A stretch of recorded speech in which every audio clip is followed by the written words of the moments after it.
So I want to talk about gear. And while I'm setting up the studio with all my gear, I want to tell you a story. It's a story about a song that I wrote that has made me more money than any song I've ever written. Okay, we can see now, much better. Let's take this back to May 2021. Coming out of the pandemic, things are starting to open up, but still pretty strict regulations. My wife and I are in Costa Rica with our family, just purely vacation. Before I left, something said, bring your laptop, just in case, just bring your laptop. So brought my laptop, but nothing else, just my laptop. The following week, I had 2 writing sessions. They were remote sessions because it was people all around the world. It was a writing camp with Silo, a trailer house I make music for, and 2 artists that were signed to Universal, so it was kind of a collab. Now these sessions had 4 to 5 writers in each one, and Jay and I were doing the production as well as helping to write the top line. We're in Costa Rica, living the dream, as some would say, and all of a sudden my brother-in-law starts feeling a little sick, a little woozy, man.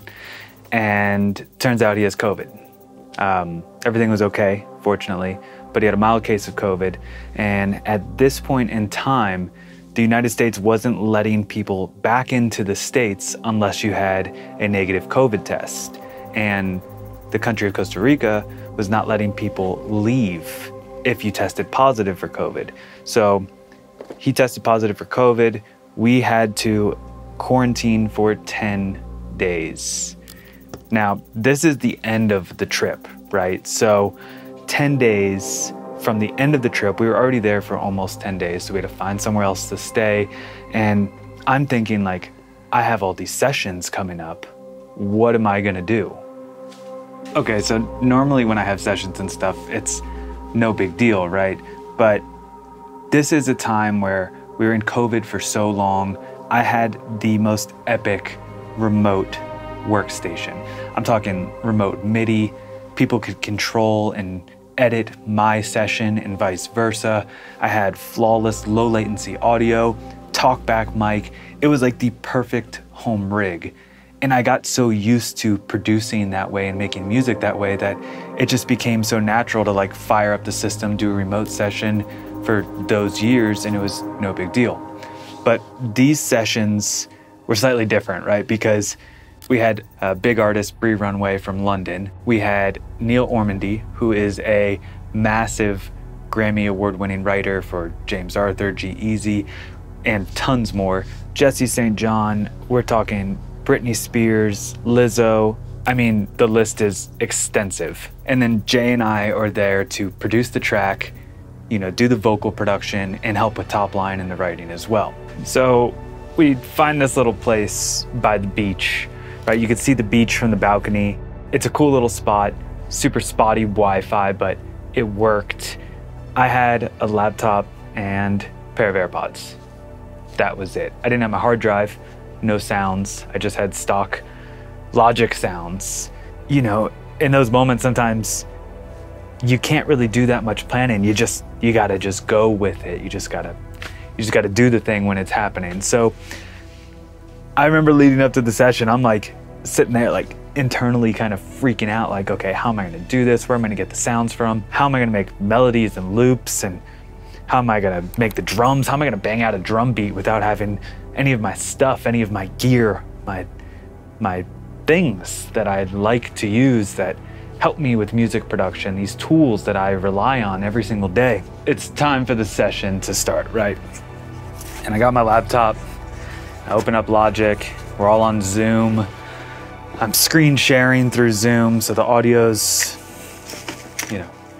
Zoom audio. We start kind of coming up with ideas, and Jay and I are chopping up samples and dragging in some loops and cutting them all up. I pull up my Logic musical keyboard and I'm like banging out some little, kicks and snares and just trying to do something still human, because I didn't want to just use loops and drag them all in there and make a track. So we do that, we open up the musical keyboard again, we're playing little melodies, we drag some of those into a sampler, chop them up, And again, all I have is Logic stock sounds. No plugins, no sample libraries, nothing. So we're writing the song. I'm sitting on the balcony, typing away, banging out beats, like I said. We have a Google Doc, which we all shared for lyrics and melodies, and we're humming things in, and things are just starting to flow and just pick up, and all these ideas are coming to life, and the song's just kind of writing itself. It was at this very moment when I felt like everything kind of changed and I really learned something. I learned that it wasn't about having the best gear and the newest tech and the latest audio interface. It was just about writing good music and writing good melodies and coming up with really cool and unique ideas. That song has gone on to make hundreds of thousands of dollars, and it continues to place nonstop. It's been in more NFL and ESPN ads than I can count. It was the promo for Masked Singer. It was the promo for Reasonable Doubt Season 2. It just placed in The Fire Inside, which is a feature film, and it just keeps on going.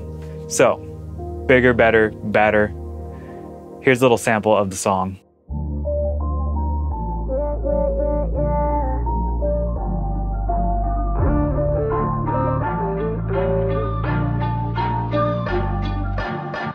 To smash it, yeah, I'm about that action. Know they're getting ready, cause I'm catching traction. Take you up to heaven, total satisfaction. Better recognize in the presence of the baddest. I'm a boss like this, I go hard like this. I'm a ball like this.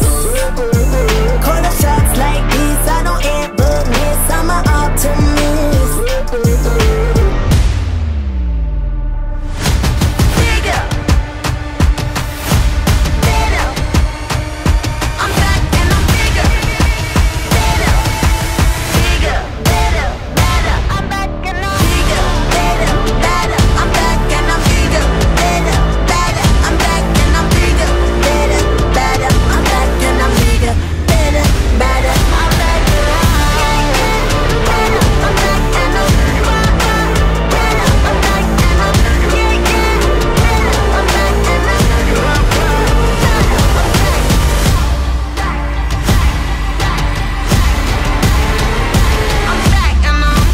At this point in the video, you're probably like, that was a really great story, but you've literally been setting up gear this entire time. And I guess what I'm trying to say here is I love the hardware, I love the software. I use these tools, these instruments to inspire me to create and to write good melodies and just to write good songs in general. Do I need any of them? No, I don't. And I think Bigger, Better, Badder was a perfect example to show you that you don't have to have these things to write good music. All you really need to do is just have fun and enjoy the process of production. That's the beauty behind the art.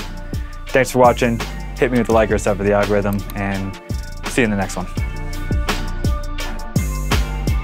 Getting back,